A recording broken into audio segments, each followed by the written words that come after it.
اللہ فرماتا ہے آفا آمنا القرا یاتیہم باسنا بیاتم وہم نائمون، اے لوگو، اے بندو، تم بے خوف ہو گئے؟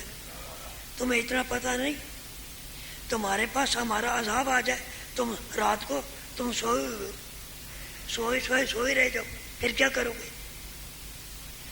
فرمایا آفا آمنا اہل القرا ان یاتیہم باسنا ضحی وہم یلعبون، کیا شہروں والے بستی والے بے خوف ہو گئے؟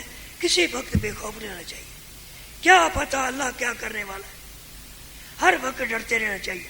اللہ فرماتا ہے کیا تم بے خوف ہو گیا؟ اس بات سے تمہارے پاس عذاب آ جائے تم کھیل رہے ہو، دن چڑھے تم کھیل رہے ہو۔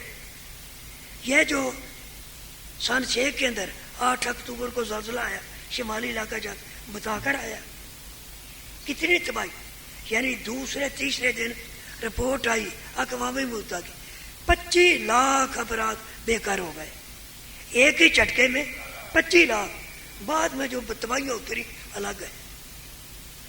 تو یہ بھی بات ہے اس امت پر عذاب مستعصل نہیں، یعنی وہ عذاب ساری امت ختم کر دی وہ نہیں آئے گا، کیونکہ اللہ کا وعدہ ہے ما کان وانت فی محبوب، تیرا رب تیری امت کو تباہ نہیں کرے گا کہ جب تک تو ان میں ہے۔ جب وصال کا وقت قریب آیا پوچھا گیا یا رسول اللہ عیسیٰ علیہ السلام 4تھے آسمان پر ہے، آپ کو عرش کے اوپر لے چلے؟ میں نہیں، اللہ کا وعدہ ہے کہ محبوب تو ان میں ہے، عذاب مستعصل ساری امت میں بھی ہے وہ نہیں آئے گا۔ تو اللہ کے حبیب بولتے نہیں، میں زمین پر رہنا چاہتا ہوں، اس لیے سرکار کا مزار مبارک زمین پر ہے۔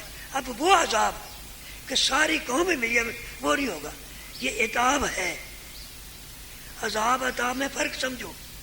عذاب یہ ہوتا ہے دیکھو نا، کوئی دشمن کو مار گیا، مارنا شروع کر دیا، یہ عذاب ہے۔ عطاب کیا ہے؟